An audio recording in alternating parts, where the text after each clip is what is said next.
করে দিতে। বাংলায় মমতা ব্যানার্জি জিন্দাবাদ, ভোটে যোগ, ভোটে যোগ, মমতা ব্যানার্জি, মমতা ব্যানার্জি জিন্দাবাদ। বেঁচে থাকুন এইভাবে আমাদেরকে শেষ করার জন্য। হাততালি আপনাদের জন্য, হাততালি। আমাদেরকে আপনি লাশের পর লাশ দেখবেন, এবার আবার লাশের পর লাশ দেখবেন। এটাই হচ্ছে আপনার অনেক কৃতিত্ব। পুরো বাঙালিকে আমাদের নতুন প্রজন্ম আমাদেরকে পুরো শেষ করে দেওয়া হলো। এবার আপনি খুশি তো? জিতে গেছে তো। আপনাদের বাম আমলের প্রতিশোধ নিতে আপনারা যে খুলে আম দুর্নীতি করেছেন, কি ভেবেছিলেন বাপের উপর বাপ হয় না? দেখে নিলেন তো এবার বাপের উপর বাপ হয়। আপনাদের অন্যায়ের জন্য আজকে আমাদেরকে বলির পাঠা হতে হলো, বলির পাঠা। কোথায় যাব আমরা? অবশ্যই মমতা ব্যানার্জির ক্যাডারদের জন্য।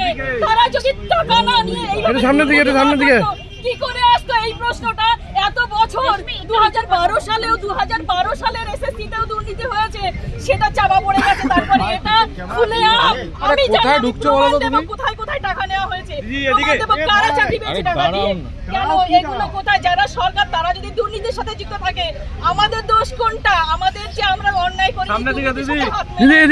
তারপরে আমরা যে এইখানে এসেছি, এই যে অবশ্যই মমতা ব্যানার্জির লোকেদের যারা দুর্নীতি করেছে, তৃণমূলের, এটা হাজারবার তৃণমূলের যারা খুলে আমারও অফার এসেছিল টাকা দেওয়ার জন্য, আমি যাইনি।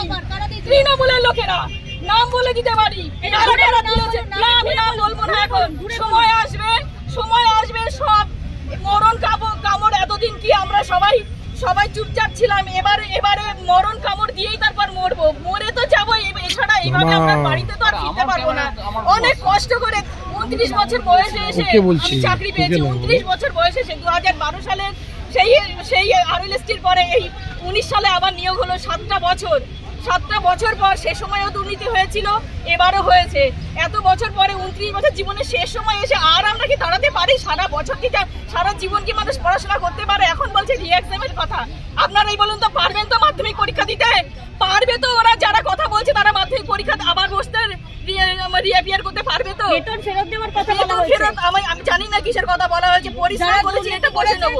আরে বেতন ফেরত যারা দুর্নীতি করেছে, আমরা তো দুর্নীতি করিনি, আর বেতন ফেরতের প্রশ্নই ওঠে না। আমরা যা সার্ভিস দিয়েছি আমাদের স্কুলে, আমাদের স্টুডেন্টদের কাছ থেকে খবর নিন। খাতাও দেখেছেন, মাধ্যমিক উচ্চ মাধ্যমিকের খাতাও তো আপনারা দেখেন। আমার এখনো আনফরচুনেটলি বলুন, ফরচুনেটলি বলুন, আমার কাছে এখনো আসেনি খাতা, আমি এখনো পাইনি। বাট অনেকেই পেয়েছে, আমার সহকর্মী যারা ছিলেন তারা পেয়েছেন। এখন আমরা কি করব? আপনাদের কি মনে হয় আপনাদের এই যে এই জাজমেন্টটা হলো, আমাদের দোষটা কোথায় বলুন তো?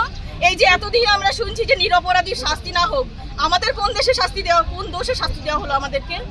এর